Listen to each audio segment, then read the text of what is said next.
December 8, 1980, remains one of the darkest dates in popular music history, marking the murder of John Lennon.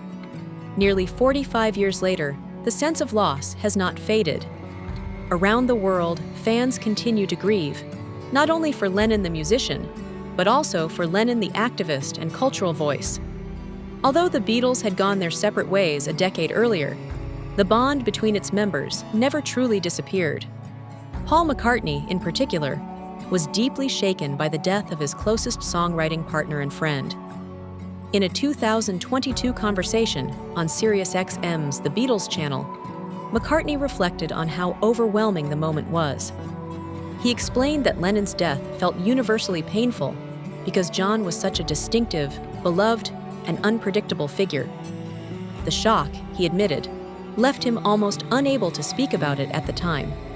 When he returned home after hearing the news and saw people on television attempting to summarize Lennon's life and meaning, McCartney realized he could not do the same. For him, the emotions were far too raw and personal to be reduced to public commentary. The depth of that loss, he later acknowledged, simply could not be put into words. That unspoken grief eventually found an outlet in music. McCartney's song Here Today, written in 1981 and released the following year, became his quiet farewell to Lennon.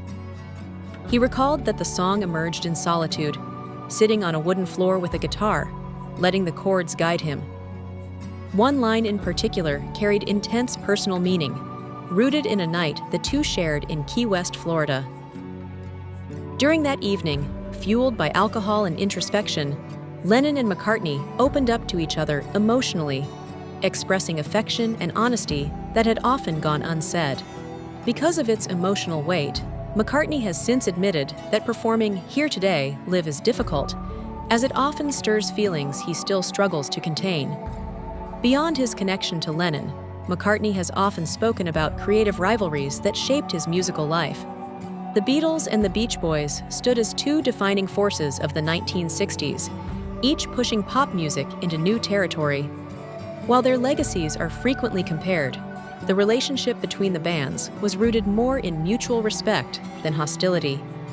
McCartney has described how Brian Wilson's songwriting brilliance sparked a friendly competition, where each new release inspired the other to aim higher, much like the dynamic McCartney shared with Lennon.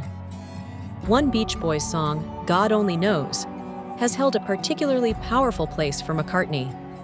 He has said that the track moves him to tears almost every time he hears it, praising its emotional purity and the compositional genius behind it. Performing the song alongside Brian Wilson during a benefit event was a deeply affecting experience for him. While he managed to hold himself together during the actual show, rehearsals proved overwhelming, as the emotional impact of singing such a meaningful song with its creator became almost too much. For McCartney, this reaction underscored music's mysterious power. Simple sounds, words, and vibrations combining to create something profoundly human and enduring.